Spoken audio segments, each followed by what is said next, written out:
बिस्मिल्लाहिर्रहमानिर्रहीम। अस्सलाम वालेकुम नाज़रीन, मैं हूँ आसमा शिराजी और प्रोग्राम है फैसला आपका। हर रोज़ एक नई खबर है, लेकिन कुछ खबरें तवातुर के साथ आ रही हैं और उन पे बात करना बहुत ज़रूरी है। आज इमरान खान साहब ने अडयाला जेल में सहाफ़ियों से बातचीत की है और उसमें उन्होंने ये कहा है कि वो फ़ौज के साथ बातचीत करने के लिए तैयार हैं और फ़ौज अपना कोई नुमाइंदा मुकर्रर करे। और गुज़िश्ता 3-4 बयानात आपने देखे होंगे, तवातुर के साथ ये बयान आ रहे हैं बानी तहरीक इंसाफ की जानिब से, इमरान खान साहब की जानिब से, कि वो फ़ौज से बात करने के लिए तैयार हैं। और ये कि 9 मई के वाक़यात जो हुए थे उसमें उन्होंने पुरअमन कॉल दी थी।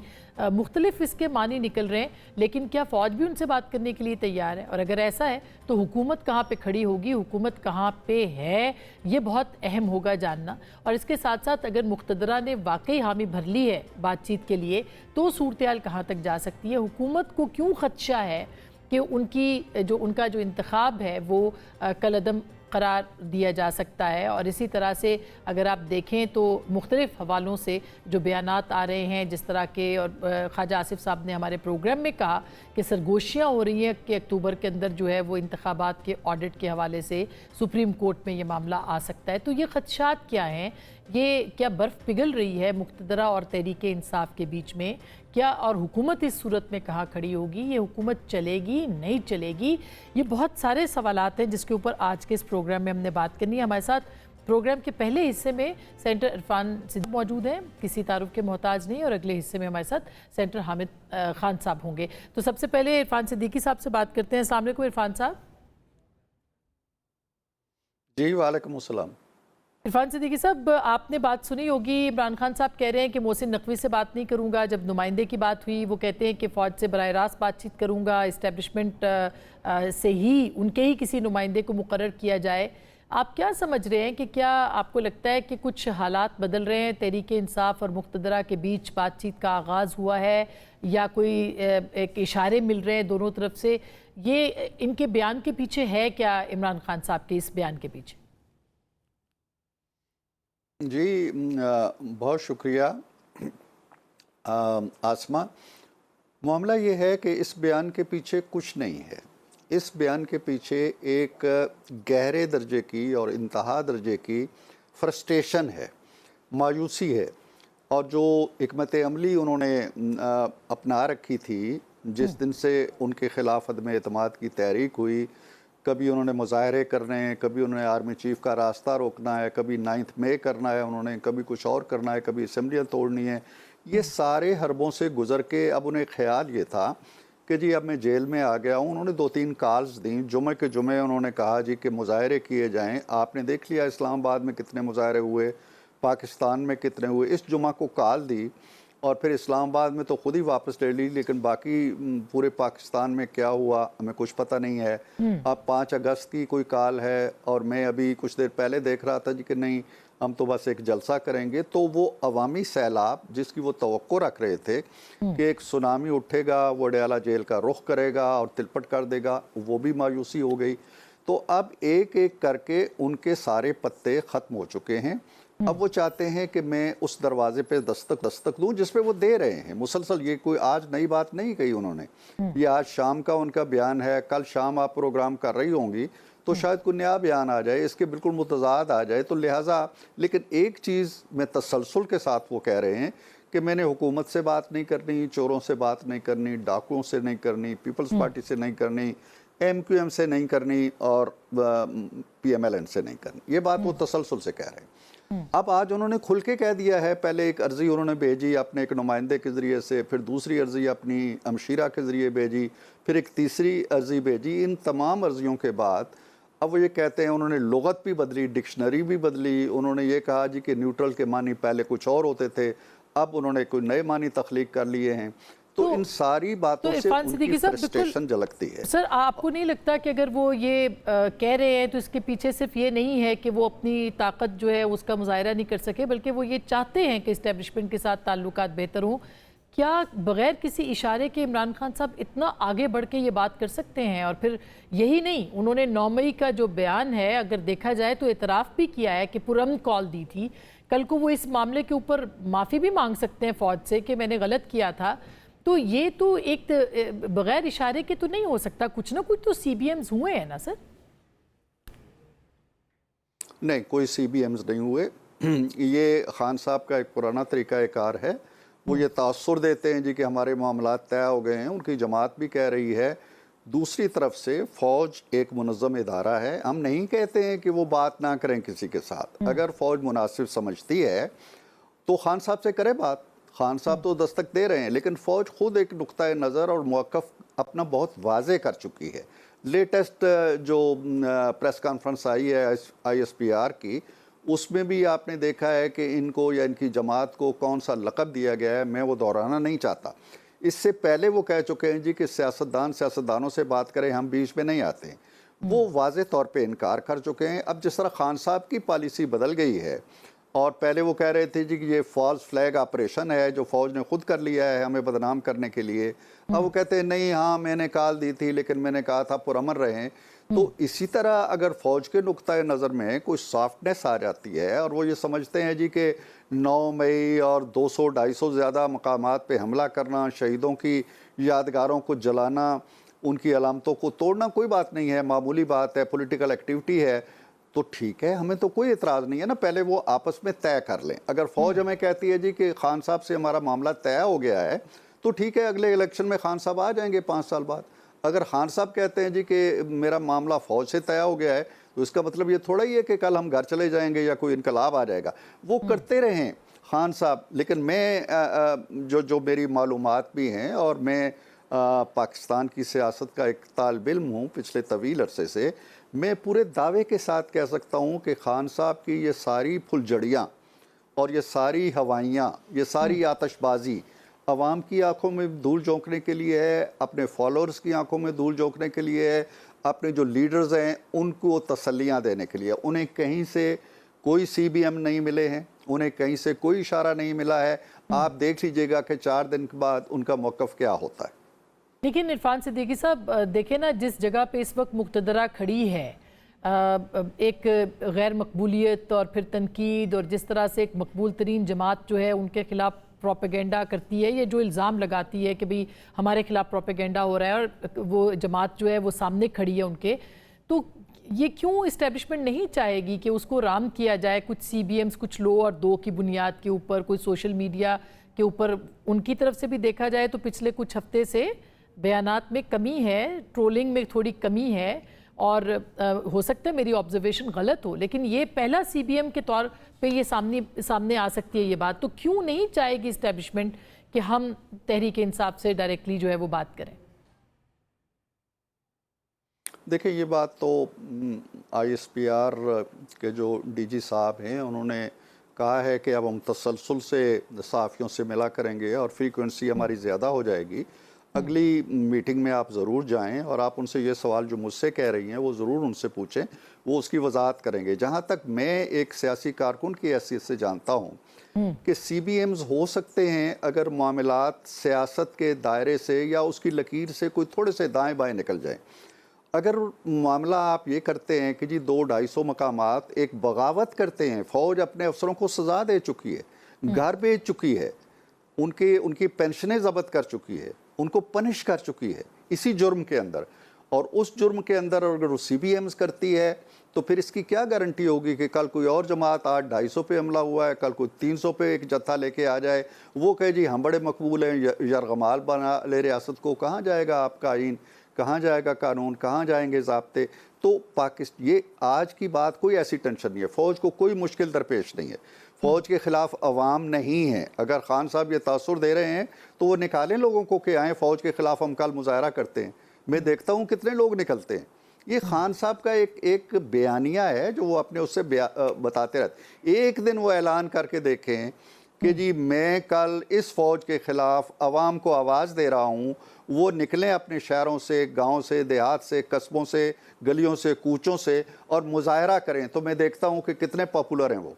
ये सब धोखा है आँख का, कोई पॉपुलर नहीं है। फ़ौज अपनी जगह खड़ी है एक मुनज़्ज़म इदारे के तौर पे। लेकिन इरफान सिद्दीकी साहब, पाकिस्तानियों के दिलों में रहती। सर, आप तो इतने अरसे से हैं, मियाँ साहब के साथ भी आपका बहुत गहरा ताल्लुक़ है, कम लोगों का इतना ताल्लुक़ उनके साथ है। जो इस वक्त सूरत हाल बनी हुई है इसमें देखें ना, जुडिशरी वर्सेस यानी दो इदारे, दो प्रॉक्सीज के तौर पे कहा जा रहा है कि इस्तेमाल हो रहे हैं। जुडिशरी सामने खड़ी है, हर फैसला जो है उसके ऊपर रिलीफ मिल रहा है तहरीके इंसाफ को। तो आपको नहीं लगता कि खान साहब को तो कोई ख़तरा नहीं है? अगर 9 मई के वाक़यात देखें तो उसके ऊपर भी उनको रिलीफ मिल रहा है, मिलता रहेगा। शायद प्रोसिक्यूशन जो सबसे ज़्यादा, कोई सबूत अब तक जो है वो इमरान खान साहब के ख़िलाफ़ सामने नहीं आ सका। तो इसका क्या मतलब लिया जाए फिर? इसका मतलब यही लिया जाए कि खान साहब हमारे ज़माने में भी जब 2013 से 2017-18 तक हमारी हुकूमत थी, खान साहब उस वक्त भी फौज इसके अदलिया के बड़े महबूब थे और हमारे ख़िलाफ़ फ़ैसले होते रहे। वो इश्तिहारी मुलज़िम थे, लेकिन मैंने ख़ुद देखा कि वो कमरा नंबर 1 अदालत को जो है उस टांग के ऊपर टांग रख के बैठते थे। कोई नहीं पूछता था कि ये इश्तिहारी मुलज़म है या नहीं है। गुड टू सी यू उन्हें कहा गया, अब भी वो चाहते हैं। और बहुत से फ़ैसले, अभी हाल ही में एक फ़ैसला आया है जिसकी नज़ीर ही नहीं मिलती। यानी आप एक आम आदमी को भी दें कि जी अगर आइन ये कहता है कि एक इंडिपेंडेंट रुकन 3 दिन के अंदर अंदर, और 3 दिन है उसमें, वर्किंग डेज भी नहीं लिखा हुआ, 3 दिन है, चाहे वो संडे हो या सैटरडे हो, इन्होंने उठा के वो कर दिए हैं 15 दिन। और 15 वर्किंग डेज जो अभी जारी हैं, 12 तारीख को फैसला हुआ है आसमा, वो 15 दिन अभी जारी हैं। वो 4 अगस्त तक जारी रहेंगे, इसलिए कि उसमें 6 संडे और सैटरडे आ गए, 2 मुहर्रम की छुट्टियां आ गई। तो व्हाट इज़ दिस? ये कोई कानून नहीं था, कायदा नहीं था, ज़ाब्ता नहीं था, रूल नहीं था, लॉ नहीं था, आइन था। 3 डेज़। अब 3 डेज़ को अगर आप खींच के 23 दिन कर देते हैं तो ये वो चीज़ें हैं जिस पे पार्लियामेंट को मुतहर्रिक होना पड़ेगा। कल आप कहें जी कि नहीं, एक हुकूमत जो है उसे 4 साल की मियाद होनी चाहिए, आप कहने को कह सकते हैं और फिर हमसे तवक्को रखेंगे कि जी ये अदालत का फैसला है, आप मान लें। ऐसे नहीं होता ना। तो इरफान साहब, इस पे हुकूमत ने कहा हम इंटरप्रिटेशन कर नहीं सकते मानेंगे। हैं। हुकूमत ने कहा हम नहीं मानेंगे, और हुकूमत आज जो बिल लेके आई है, हुकूमत की बात मैं नहीं कर रहा, मैं हुकूमत की, मेरी आसमा, मैं हुकूमत की बात नहीं कर रहा, मैं पार्लियामेंट की बात कर रहा हूँ। पार्लियामेंट रियासत का वो इदारा है जो कानून भी जन्म देता है, जो आइन भी जन्म देता है। उससे बेहतर तशरीह और वजाहत नहीं कर सकता। कल आपने हमजा शरीफ की हुकूमत ख़त्म करनी थी, परवेज़ इलाही की बिठानी थी, तो आइन के अंदर आपने एक नया जुमला डाल दिया कि जी जो अपनी पार्लिमानी पार्टी के ख़िलाफ़ वोट देता है उसका वो घर तो जाएगा, आइन ये कहता है, और यहाँ चुप हो जाता है आइन। आप लिखते हैं जी कि उसका वोट नहीं गिना जाएगा। क्यों लिखते हैं? इसलिए कि जब तक ये नहीं लिखेंगे हमजा घर नहीं जाएगा। ये खलवाड़ अगर आप आइन के साथ करेंगे और तवक्को ये रखेंगे कि जी अदालत का फैसला, जी चुप हो जाएं, जी मान जाएं, जी सर झुका लें, तो फिर आइन गारत हो जाएगा ना। फिर आइन को फेंक दें, आइन को एक तरफ रख दें कि आइन के तहत फैसले नहीं करेंगे। पे सर, उस फैसले के मुकाबले पे अब कानून साजी आप कर रहे हैं। आज जो बिल पेश हो रहा है वो ये कह रहा है कि डिक्लेरेशन जो है उसको तब्दील नहीं किया जा सकता। जो एफिलिएशन होती है इलेक्शन के 3 दिन के बाद, वो उसको आप नहीं तब्दील कर सकते। इसी तरह से ये भी कि मखसूस नशिस्तें जो है वो उसकी फहरिस्त अगर ना दी गई हो तो नहीं दी जा सकता। यानी इलेक्शन के वक्त अगर वो प्रोवाइडेड नहीं थी लिस्ट, तो अब वो नहीं दी जा सकती। यानी फैसले के बिल्कुल उलट अब आपकी कानून साजी हो रही है। आज जो बिल पेश हुआ है, आप रोक सकेंगे? ये बात नहीं है सर आसमा, ये बात नहीं, आसमा ये बात नहीं है। बात पीछे से शुरू करें ना। फैसले के बिल्कुल उलट अगर हम कर रहे हैं तो इसलिए कर रहे हैं कि फैसला आइन के बिल्कुल उलट आया है। हमने आइन की कसम खाई हुई है। अगर अदालत उस कसम से इनराफ करके गलत फैसला देती, आइन में कहाँ लिखा है मुझे बताएं? आइन कहता है कि जब इंडिपेंडेंट आ जाएंगे, हल्फ उठाने के 3 दिन के बाद एक पार्टी उन्होंने ज्वाइन करनी है, बाकायदा हलफनामा देना है। उसके बाद आइन खामोश है। 5 साल के लिए वो आदमी अगर PMLN में शामिल होता है, वो PMLN का गिना जाएगा, और अगर वो उससे इनराफ करता है उसे निकाल देंगे, हाउस से निकल जाएगा, उसकी रुकनीत ख़त्म। This is constitution. आप एक इंडिपेंडेंट आए, उन्होंने आज़ादी से एक जमात शामिल की, अपनी मर्जी से शामिल हुए। अब आप उन्हें कहती है, अदालत कहती है जी कि आप वो पार्टी छोड़ दें जो आपने जिसमें शामिल हुए थे, अब आप एक नई पार्टी में शामिल हों, और उसके लिए आपको हम 15 दिन दे रहे हैं जो 23 दिन बनते हैं अमलन। तो जब आइन से आप खेलेंगे और हम इस आइन से खलवाड़ का रास्ता रोकने के लिए कोई कानून साजी करेंगे, तो आप कहेंगे जी आप फैसले के खिलाफ कर रहे हैं। हाँ, हम करेंगे फैसले के खिलाफ अगर वो फैसला आइन से मुतसादिम है, कानून से मुतसादिम है। तो ये जो आइन का हलफ हमने उठाया है, आइन की रखवाली है, आइन साज इदारा है, इसका फर्ज बनता है कि वो इस तरह की चीज़ों को तो रोके। इसका मतलब ये है कि हुकूमत और अदलिया के बीच महाजराई जो है वो थमने वाली नहीं है। क्या आपकी हुकूमत के ऊपर तौहीन अदालत भी लग सकती है? आपके वजीर आज़म घर जा सकते हैं? वैसे उस पर भी आज एक प्राइवेट पब्लिक बिल आया है जी, लेकिन इस बात का खदशा मौजूद है क्या सर? लगती रहे तौहीन अदालत। देखें, खदशात यहाँ तो मैं कह रहा हूँ ना कि जब एक हुकूमत बैठी हुई है, आप आइन नया लिख के उसे घर भेज देते हैं, तो उसे तो खदशा नहीं था इससे पहले। वो जानता था कि मेरी हुकूमत नहीं जा सकती। उसे क्या पता था कि बंदयाल साहब एक नया आइन लिख के मुझे घर भेज देंगे। तो हमें नहीं मालूम कि कल हमारे खिलाफ क्या हो जाएगा या किसको वो बुला लेंगे, लेकिन वक्त आ गया है और पार्लियामेंट को धकेल के लाई है अदलिया इस मकाम पे कि पार्लियामेंट पूरे कद के साथ, पूरी कुव्वत के साथ, पूरी आइनी जो उसका मकाम है उसके साथ उठ खड़ी हो और आइन का तहफ़्फ़ुज़ करे और आइन से मनमाने तरीके से खेलने की इजाज़त ना दे किसी को भी। लेकिन सेंटर साहब, इसी लड़ाई में कि आइन के तहफ़्फ़ुज़ के लिए पार्लियामेंट खड़ी हो, कहीं आइन जो है वही मुअत्तल ना हो जाए। पहले भी मतलब बात हो रही है कि आइन पे अमलदारी का मामला तो है। देखें ना, आइन मुअत्तल इंशाल्लाह नहीं होगा। आइन मुअत्तल नहीं होगा। आइन को मुअत्तल कर दिया है 12 जुलाई को जजेस ने। आइन कुछ कह रहा है। मैंने एक छोटी सी मिसाल दी है ना, इन्होंने तो पूरा जो हमारा इलेक्शन एक्ट 2017 है उसके दर्जन भर शिके उठा के फेंक दिए हैं। क्या वजह कोई नहीं है। मैंने एक बात सिर्फ कह रहा हूं कि 3 दिन जब आइन कहता है तो आप 23 दिन तक कैसे ले जा सकते हैं? आइन से इनराफ आपने किया है ना, आइन को मुअत्तल इन्होंने किया हुआ है। हम तो आइन की जान डालना चाहते हैं, आइन के अंदर बताना चाहते हैं कि ये सब्ज किताब है, इसे इनराफ ना करें।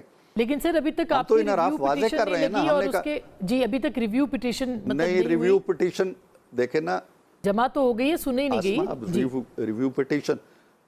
रिव्यू पिटीशन का भी अहवाल देख लें कि हम लेके गए हैं। और एक जज साहब जो चीफ जस्टिस हैं, उनकी राय ये है कि एक मजलूम की या एक फरियादी की दाद रसी हमारी तफरीही तातीलात से ज़्यादा कीमती होती है। दो ने कहा नहीं जी आप गलत कह रहे हैं, तफरीह ज़्यादा ज़रूरी है, तातीलात ज़्यादा ज़रूरी। ओके, अब वो जो तारीख़ है वो बनती है गालिबन सितंबर का दूसरा मंडे जो 9 तारीख को आएगा, यानी 9 सितंबर तक आपकी ये पटिशन्स नहीं सुनी जाएंगी। जो फ्रेमवर्क दिया है फैसले पे अमल दरामद का, वो उससे पहले ख़त्म हो जाएगा। यानी अगर फैसले पे पूरा अमल होता है तो सारे अरकान जो सुन्नी इत्तेहाद कौंसिल में गए थे निकल आएंगे, सारे अरकान जो वहाँ से गए थे वो पीटीआई में शामिल हो जाएंगे। पीटीआई जिसने इलेक्शन नहीं लड़ा वो चारों असम्बलियों में लहलहाती हुई फसल की तरह और यहाँ भी खड़ी हो जाएगी। उसके बाद हमारी पटिशन का क्या जवाब रह जाता है? क्या वक़्त रह जाएगी उसकी हमारे नज़रसानी की दरख्वास्त? इसका मतलब ये सेंटर साहब ये समझाइए कि फिर जो असद कैसर साहब कह रहे हैं कि दिसंबर में उनकी हुकूमत आ सकती है, जो ख्वाजा आसिफ साहब कह रहे हैं कि आपकी हुकूमत यानी इलेक्शन का जो ऑडिट है उसके लिए सुप्रीम कोर्ट कह सकती है, तो इसका मतलब ये कि ये तलवार हुकूमत पे लटक रही है कि इलेक्शन नल एंड वॉइड करार दिया जा सकता है। और असद कैसर साहब बिल्कुल ठीक कह रहे हैं कि दिसंबर में उनको मेजॉरिटी हाउस में मिल सकती है। तो ये जो ताने बाने हैं असद कैसर साहब जी, ये कहाँ से हो रहे हैं, मैं जानना चाह रही हूँ। कैसर साहब जो हैं ये एक तो फ्रस्ट्रेशन से कहानी मैंने शुरू की थी और ये है ख्वाब। उधर फ्रस्ट्रेशन है और इधर ख्वाब है। ये ख्वाब फरोशी कर रहे हैं अपने कारकुनों के लिए। खुद भी वो जागती आंखों के जो ख्वाब होते हैं ना वो ऐसे ही होते हैं। जो सो के आदमी ख्वाब देखता है तो उसे पता चलता है सुबह जाग के कि ये ख्वाब है। जो वो दिन को ख्वाब देखता है ना उसे पता भी नहीं चलता कि मैं ख्वाब देख रहा हूँ। ये ख्वाब फरोशी है, कहीं नहीं जाने वाली हुकूमत। पाकिस्तान इंशाल्लाह आपने 1-2 दिन के अंदर देखा है हमारे इशारे बेहतर हो रहे हैं, पाकिस्तान उठ रहा है, वज़ीर आज़म मेहनत कर रहे हैं, इत्तेहादी मेहनत कर रहे हैं और इंशाल्लाह हम पाकिस्तान को एक जिस तरह हम दिवालियापन से निकाल के यहाँ तक ले आए हैं आगे लेके जाएंगे। ये ख्वाब फरोशी करते रहें, अपने लोगों को तसल्लियाँ देते रहें, कुछ नहीं होने वाला। लेकिन ये आप दिसंबर भी आ जाएगा। ठीक, इलेक्शन ट्रिब्यूनल्स तो बनने हैं। कल भी आपने सुना हामिद खान साहब ने कहा कि हमें उम्मीद है पंजाब में रिलीफ मिलेगा, वफाक में मिलेगा। आज पतन की जो रिपोर्ट आई है कि साबिक वज़ीर आज़म नवाज शरीफ साहब का जो हल्का है NA 130, उसमें 3 पोलिंग स्टेशंस पर जो वोट पोल हुए हैं वो रजिस्टर वोटर से ज़्यादा है। तो इसका मतलब ये कि मियाँ नवाज शरीफ की जो रुकनीत है वो भी ख़तरे में है और बाकी मामलात भी हो सकते हैं। देखें, इस तरह की बातें इस तरह की बातें हर इलेक्शन के बारे में आती हैं। 2018 के इलेक्शन को आप खोल के देखें, फेफन की रिपोर्ट देखें, पिलडैट की रिपोर्ट देखें, बाहर यूरोपीय यूनियन की रिपोर्ट देखें, आपको ऐसे अजूबे मिलेंगे जिनका तसव्वुर ही नहीं किया जा सकता। अब भी इस तरह की कहानियाँ शुरू हो गई हैं और ये सारी कहानियाँ इसलिए फैलाई जा रही हैं कि इस सारे अमल को मशकूक बना दिया जाए, जो हो चुका है, जो जड़ पकड़ चुका है, जो आगे चल रहा है। कभी ये वहाँ दस्तक देते हैं, कभी जाके IMF का दरवाज़ा खटखटाते हैं कि पैसे ना दो इनको, कभी जाके कोई कांग्रेस से करारदादे मंजूर करके ले आते हैं। ऐसा कभी किसी जमात ने किया है? ये पता नहीं किस तरह की सियासी जमात है, मुझे तो हैरत होती है। मरियम साहिबा कहती थी पावर टॉक्स टू पावर। तो पावर टॉक्स तो वो करें ना, जो जिसको वो पावर समझते हैं उसके साथ जाएं, उसके दरवाजे पे 3 दस्तकें दे चुके हैं, चौथी दस्तक भी दें। खान साहब इससे ज़्यादा कोई नीचे आके मन्नत समाजत करें, हमें तो कोई वो नहीं है, वो करें बात उनसे। हमारी तरफ से हम तो बार बार कह चुके हैं, मैंने कल कह दिया था पार्लियामेंट हाउस के बाहर जी कि हम तो अब आजिज़ आ चुके हैं, हमारी तरफ से कोई पेशकश नहीं है, ना हम उनको पेशकश करने के लिए तैयार हैं। दरवाज़ों पे हमने ताले नहीं लगाए, कुंडियाँ भी नहीं लगाई। जब जिस तरह वो अर्जियाँ उधर दे रहे हैं, एक वक्त आएगा कि इधर भी अर्जी भेजेंगे, तो फिर हम मिल बैठ के फैसला करेंगे कि दरवाज़ा जो है उसको उनको अंदर आने की इजाज़त देनी है या नहीं देनी है। लेकिन ये अब नाज नखरों वाला ज़माना चला गया है, वो जहाँ बात करना चाहते हैं करें, और जब उधर से कुछ जवाब मिल जाए तो फिर हमारे पास आ जाए। अब इरफान सिद्दीकी साहब ये भी बताइए कि मियाँ साहब जो हैं वो ज़ाहिर है कि वो कहा जाता है कि हर फैसले में शरीक होते हैं लेकिन वो खामोश हैं। एक सियासी खला तो बहरहाल है, मौजूदा जो हुकूमत है बेशक वो उसके ऊपर सियासत का नाम ज़रूर है लेकिन एक टेक्नोक्रेट की तरह चल रही है। तो एक सियासत का जो किरदार मियाँ साहब का है वो तो वो अदा नहीं कर रहे, उसके पीछे क्या है, वो कब एक्टिव होंगे, वो क्यों नहीं है, ये बहरहाल आपका वोटर और सपोर्टर भी यही सवाल पूछता है ना इस वक्त। देखें, ये सवाल मेरा ख्याल है कि मैं रोज़ ही किसी न किसी चैनल पे जाता हूँ और हर रोज़ ये सवाल आता है और मैं इसका जवाब देते देते थक गया हूँ। मैं कहता हूँ कि मियाँ साहब की पार्टी की हुकूमत है वफाक में, मियाँ साहब की हुकूमत है सबसे बड़े सूबे के अंदर, मियाँ साहब के इत्तेहादियों की हुकूमत है सिंध के अंदर, बलूचिस्तान के अंदर। मियाँ साहब क्या करें? वो अपोजिशन लीडर के तौर पे बोलें और कहें जी कि ये नक्स है, ये ख़राबी है, ये होना चाहिए, ये नहीं होना चाहिए। नंबर 1, मियाँ साहब इनके स्पोक्स पर्सन बन के बोलें कि शाबाश, बहुत अच्छा किया मुफ्ती साहब, बहुत अच्छा किया मरियम, बहुत अच्छा किया। वो क्या कहें? वो जहाँ तक पार्टी के अंदर के मामलात हैं उनमें दखील हैं। अभी रिसेंटली 15-20 दिनों में उन्होंने 2 मीटिंग्स की हैं। ज़रूरी नहीं है कि अब नवाज़ शरीफ का वो मकाम नहीं है कि हर रोज़ वो एक ट्विटर पैगाम जारी करे या हर रोज़ कोई प्रेस टॉक करे या हर रोज़ एक बयान जारी करे, ऐसा नहीं है ना। वो जहाँ तक पार्टी का ताल्लुक है, पार्टी के मामलात को खुश उसलूबी से देख रहे हैं। आप उनकी जगह बैठ के देखें कि आपकी हुकूमत या आपके भाई की हुकूमत है पाकिस्तान पे, आपकी बेटी की हुकूमत है सबसे बड़े सूबे पे, आपके इत्तेहादियों की हुकूमतें हैं, आपका रोल क्या बनता है? आपका रोल यही बनता है कि आप पार्टी के सदर हैं, आप उसके मामलात को देखें जो वो देख रहे हैं, खुश उसलूबी से देख रहे हैं। अब ज़रूरी नहीं होता है कि हर एक चीज़ को हम, जो इम्पॉर्टेंट सबसे बड़ी मीटिंग हुई है, सबसे आम मीटिंग हुई है इस अदालती फैसले के बाद, वो भी हमने रिपोर्ट नहीं की, तो इसका मतलब ये नहीं है कि मियाँ साहब चुप बैठे हैं। सर लास्ट क्वेश्चन, आपके ख्याल में ये हुकूमत चलेगी?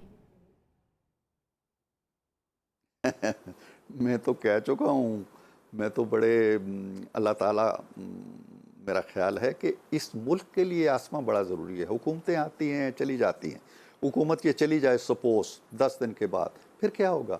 एक क्यास, एक बदअमनी, एक अदम इस्तेकाम, जो खड़े हैं सराद के ऊपर कि हम पाकिस्तान को सपोर्ट करें, हम पाकिस्तान में सरमायाकारी, वो 2 कदम पीछे चले जाएंगे। पाकिस्तान का मफाद इसमें है कि हुकूमत चले। मुस्लिम लीग नून बहुत तवील हुकूमत कर चुकी, पीपल्स पार्टी उससे भी ज़्यादा हुकूमत कर चुकी, उनके लिए शायद हुकूमत करना अब इतनी लजीज लज़्ज़त अंगेज़ चीज़ नहीं रही है। लेकिन इस मुल्क को अगर निकालना है तो आप किसके हवाले करेंगे? उनके हवाले करेंगे जो 4 साल इसको तबाही और गारतगरी के गड़े में फेंके हैं, वो आके निकालेंगे उसको। इसलिए हुकूमत का चलना जमातों के नहीं, मुस्लिम लीग नून के नहीं, पीपल्स पार्टी के नहीं, MQM के नहीं, इत्तेहादियों के नहीं, पाकिस्तान के मफाद में है, हम सब के मफाद में। और अगर अदालत से कुछ ऐसा आता है तो रेजिस्ट करेंगे आप लोग? वो देखेंगे कि अदालत क्या कहती है। हमने अदालत के फैसले माने हैं, हमने वो फैसला भी माना है कि जी तुमने बेटे से तनख्वाह नहीं ली, घर चले जाओ, हम चले गए। हमारे तो केसेस ही शुरू होते थे सुप्रीम कोर्ट से। अब तो पता चलता है ना कि एक सेशन जज ने ये कहा, फिर अगले दिन हाई कोर्ट आ गए, फिर अगले दिन सुप्रीम कोर्ट आ गए, फिर नज़रसानी होगी। हमारा तो ऐसा सिस्टम ही नहीं था ना, हमारा तो मैकेनिज्म ही दूसरा था। सुप्रीम कोर्ट से केस शुरू होता था, वहाँ ख़त्म हो जाता था, नज़रसानी भी नहीं थी। लिहाजा हमने तो वो फैसले भी माने हुए हैं। बहुत बहुत शुक्रिया, thank you so much. Centre Irfan Siddiqui साहब हमसे बात करें और आपने उनकी बात सुनी कि इस वक्त जो सूरत हाल है उसमें इमरान खान साहब अगर बात करना चाहते हैं फ़ौज से डायरेक्टली तो वो करें, लेकिन हुकूमत अब तंग आ गई है, आजिज़ आ गई है और इस सिलसिले में आगे बढ़ा नहीं जा सकता। एक छोटी सी ब्रेक के बाद हम वापस आएंगे और पाकिस्तान तहरीक इंसाफ की स्ट्रैटेजी बदल रही है, उनकी पैराडाइम शिफ्ट है उनकी पॉलिसी में, यू टर्न है, या वाकई इमरान खान साहब जो हैं वो सियासी क़यादत से बात करने के अलावा सिर्फ़ और सिर्फ फ़ौजी क़यादत से बात करेंगे। कहाँ तक उनकी बात जा सकती है, किस तरह से कामयाबी मिल सकती है, स्ट्रैटेजी कैसे तब्दील हुई है। ब्रेक के बाद सेंटर हामिद खान साहब से हम बात करेंगे। आप हमारे साथ रहिए।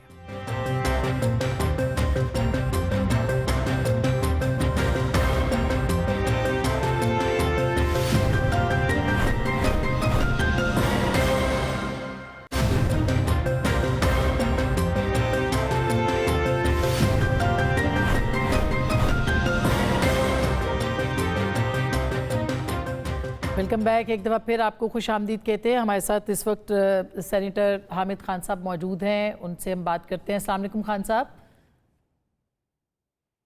वालेकुम सलाम। खान साहब, बड़ी अहम डेवलपमेंट है। इमरान खान साहब ने जो आज कहा है कि वो फ़ौज से बात करने के लिए तैयार हैं और फ़ौज अपना नुमाइंदा मुकर्रर करे। क्या आप ये समझते हैं कि एक स्ट्रैटेजी चेंज हुई है इमरान खान साहब की, तहरीक इंसाफ की? और वो पहले भी कहते थे कि मैंने सिर्फ़ और सिर्फ इस्टेब्लिशमेंट से बात करनी है, लेकिन अब इतना डायरेक्टली कहना कि कोई नुमाइंदा मुकर्रर हो क्या कोई तब्दीली, वाज़े तब्दीली हुई है, कोई इशारे मिले हैं फ़ौज की जानिब से? मैं कुछ नहीं कह सकता, मुझे कोई इस मामले में इल्म नहीं है, लेकिन मैं नहीं समझता कि वो फ़ौज से कोई बातचीत करना चाहते हैं। वो ये सिर्फ ये चाहते हैं कि फ़ौज अपना काम करे और सियासत में मुदाखलत न करे। खान साहब, बिल्कुल उनका ये कहना तो दुरुस्त है, लेकिन ये उन्होंने कहा नहीं है। उन्होंने कहा है कि मैंने कभी फ़ौज के ऊपर तनकीद नहीं की और मैं ये चाहता हूँ कि उनसे बात हो, लेकिन फिर उनसे ये पूछा गया कि क्या आप मोहसिन नकवी साहब के साथ बात करेंगे अगर वो उनके नुमाइंदे होते हैं, तो उन्होंने कहा मोहसिन नकवी साहब के साथ मैं बात करने के लिए बिल्कुल तैयार नहीं हूँ। तो इसका मतलब ये है कि सियासतदानों से तो वो बिल्कुल बात नहीं करेंगे, सिर्फ करेंगे तो वो इस्टेब्लिशमेंट से बात करेंगे।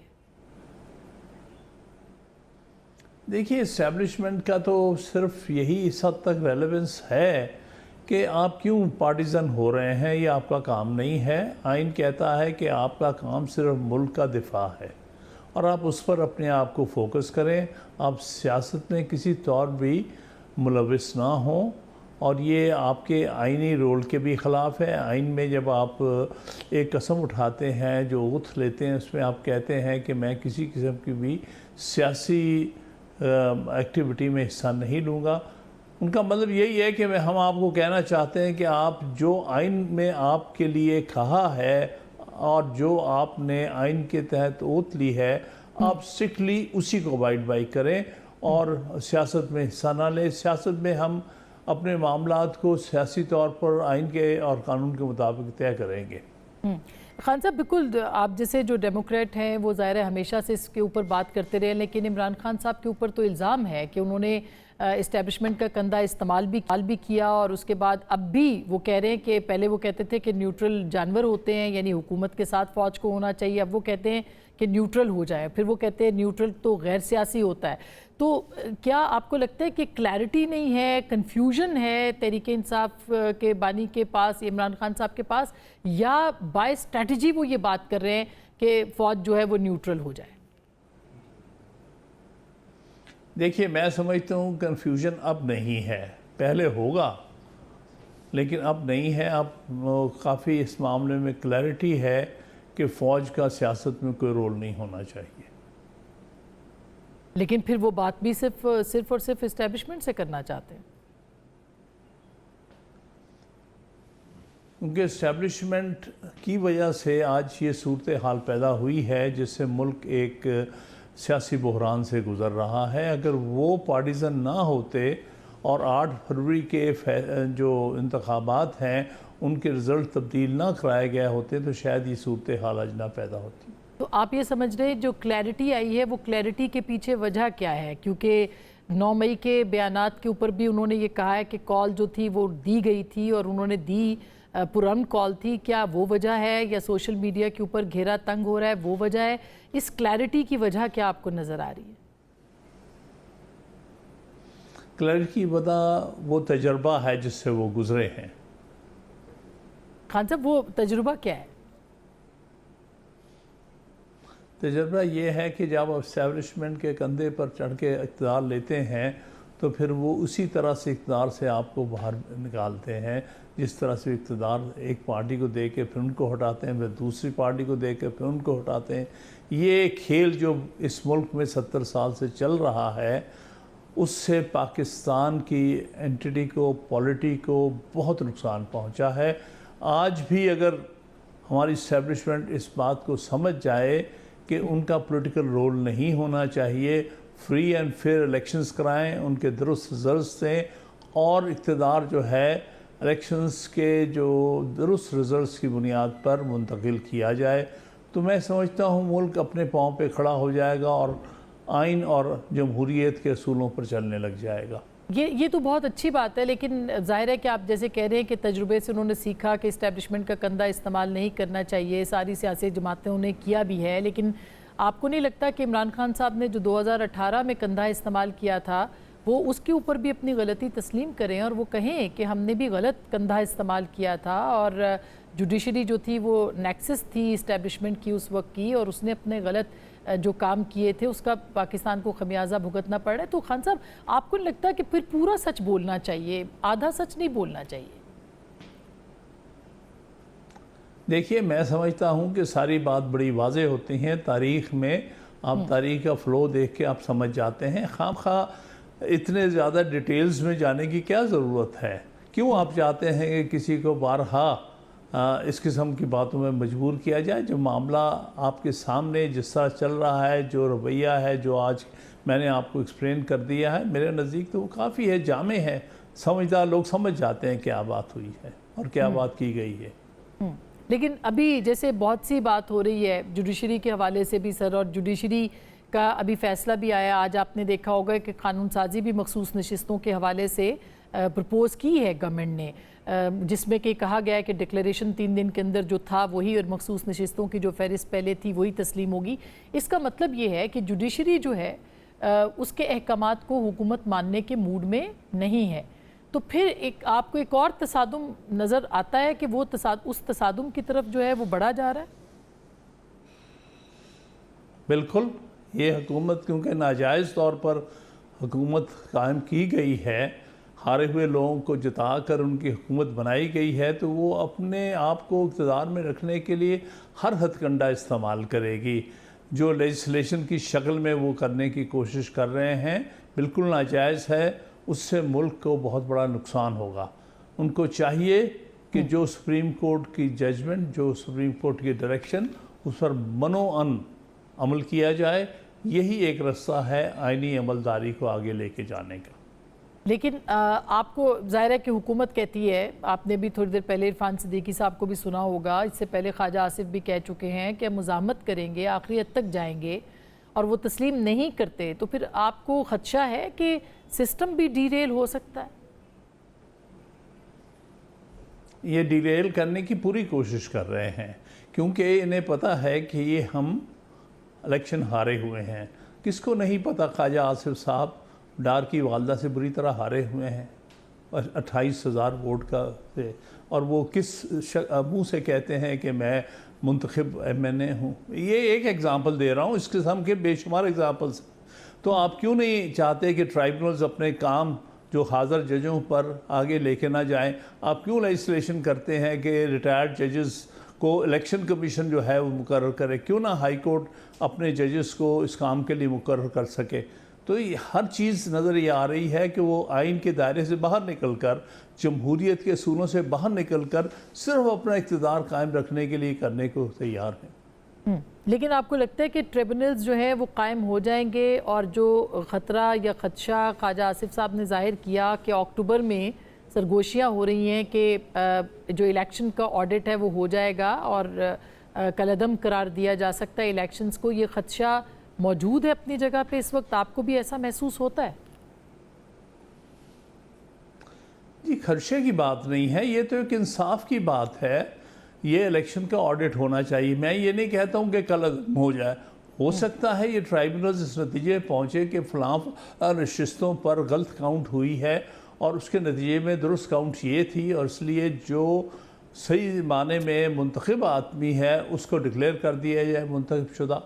और वही एक चीज़ है जो करने वाली है, जो ऐन कानून और आइन के मुताबिक होगी, जिससे ये खौफजदा है। ये इनमें सरसीम की क्यों पाई जाती है, क्यों हवास बाख्ता हो रहे हैं? हालांकि वो तो इंसाफ पर मबनी एक फ़ैसला है। उन्होंने कहा जी जो जिसकी नशिस्तें हैं उसको मिल जाए और उसी तनासब से मिल जाए। तो इससे क्यों, आपको तो आपकी तनासब से मिली हुई है नशिस्तें, आप क्यों घबराए हुए हैं? आप क्यों नहीं चाहते? क्योंकि आपको सब कॉन्शियस आपको है कि हम किस तरह से गलत काउंट ऑफ वोट्स की वजह से हम आज अपने आप को कामयाब डिक्लेयर करके हुकूमत में बैठे हैं। ये इनको पता है, इनके चेहरे बता रहे हैं। ये मैं जिस दिन पहले दिन आपके सामने है 8 फरवरी, उस दिन ये विक्ट्री स्पीच करने के लिए आ रहे थे। आपको याद होगा कि वो फिर 3-4 घंटे फिर आखिरकार उन्हें एहसास हो गया कि हम इलेक्शन हार गए हैं। ये फिर अपने अपने घरों को वापस चले गए। ये रिकॉर्ड की बातें हैं, मैं कोई अपनी तरफ से नहीं कह रहा कि उन्होंने कहा। मैंने खुद टेलीविज़न की सारी चैनल से सुना 11 बजे करीब के ये नवाज शरीफ साहब और मरीम साहबा जो है वो अपने घर वहाँ जाती उम्रा चले गए हैं, और इसी तरह से शहबाज शरीफ साहब अपने मॉल टाउन के रेजिडेंस में चले गए हैं। समझ गए थे कि क्या हुआ है, इन्हें कबूल करना चाहिए। अगले दिन जो नताइज तब्दील करने के बाद ये किस तरह से अपने आप को विक्ट्री क्लेम करने के लिए आए, उनके चेहरे बता रहे थे कि भाई हम हारे हुए हैं लेकिन हम अपने आप को जीते हुए कहना चाहते हैं। तो ये तो तारीख का एक बहुत ही बड़ा अलमिया है, और जो सारी कौम ने देखा। आपके ख्याल से ये चीज़ें छुप सकती हैं तारीखी तौर पर? बिल्कुल, लेकिन ठीक, लेकिन इसका मतलब अक्टूबर की डेट या जो हुकूमत कह रही है सरगोशियाँ, क्या इस बात का इंतज़ार है कि काजी साहब चीफ जस्टिस के तौर पे बतौर चीफ जस्टिस हट जाएंगे तो उसके बाद उम्मीद जो है वो वाबस्ता की जाए और कुछ ऐसा हो जाए? ये अक्टूबर इसलिए बात हो रही है कि उसके बाद जो है वो फैसला हो सकता है कोई खिलाफ इस हुकूमत के? देखिए, मैं अक्टूबर की बात नहीं करना चाहता। अगर किसी ने अक्टूबर की बात की है तो उसने किसी गलत फहमी में की है।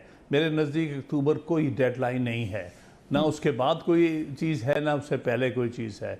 मैं सिर्फ ये कहता हूँ कि कानून ये कहता है कि केसेस जो ट्राइब्यूनल्स के पास पेंडिंग है इनको आगे चलाया जाए और उनको अपने मंतकी अंजाम तक पहुँचाया जाए। एविडेंस की बुनियाद पर फैसला किया जाए, चाहे वो फैसला अक्टूबर में आए चाहे नवंबर में आए। हम कोई डेडलाइंस ड्रॉ नहीं कर सकते। इसी तरह से ये ट्राइब्यूनल्स ने अपनी कन्वीनियंस और अपने जो है कानून की ज़रूरत को पूरा करते हुए मामला चलाने हैं।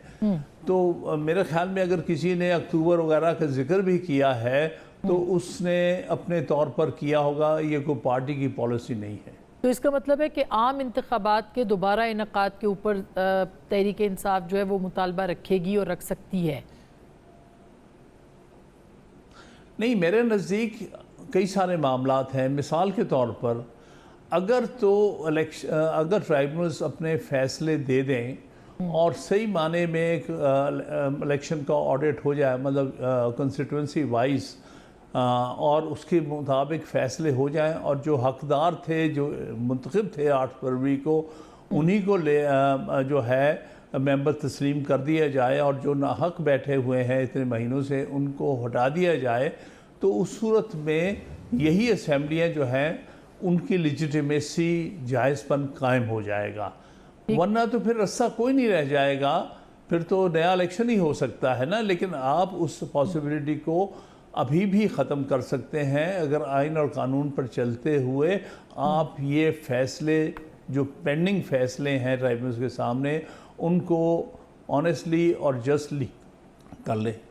अच्छा नाज़रीन, एक छोटी सी हम ब्रेक ले रहे हैं। ब्रेक के बाद वापस खान साहब के पास आएंगे और उनसे ये पूछेंगे कि अगर बातचीत होगी तो कुछ CBMs जो है वो करने हैं, इधर से PTI को भी कुछ CBMs करने हैं, दूसरी तरफ से पता नहीं होते हैं कि नहीं।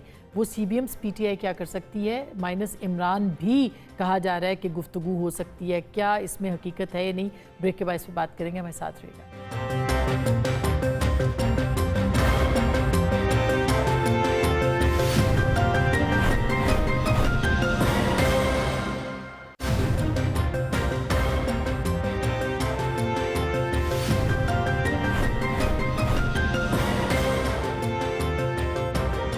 एक बार फिर आपको खुशामदीद कहते हैं। जनाब हामिद खान साहब हमारे साथ मौजूद हैं। खान साहब, ब्रेक से पहले हम बात कर रहे थे कि CBMs करने पड़ेंगे। खान साहब ने ख्वाहिश का इजहार किया है कि फ़ौज के नुमाइंदे के साथ वो बात करेंगे, तो कुछ CBMs तो करने पड़ेंगे, कुछ बाहमी एतमाद की बहाली का काम करना पड़ेगा।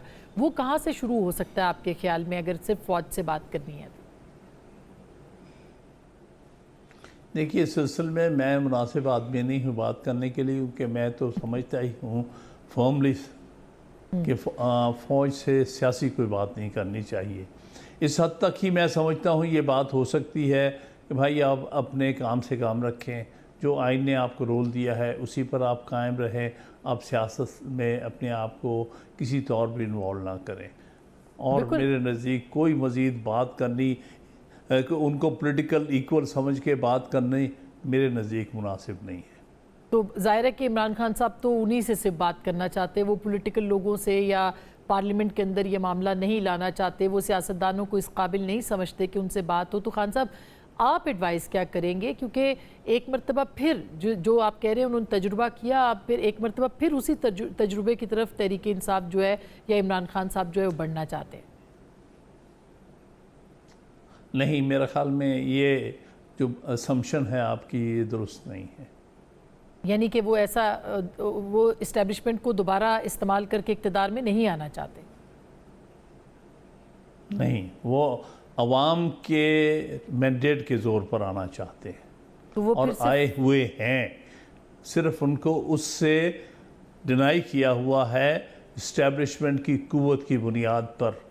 जो वो इलेक्शन जीते हुए हैं उनको बाहर किया गया है, जो इलेक्शन हारे हुए को उनको इक़्तिदार बख्शा गया है उनके ज़रिए।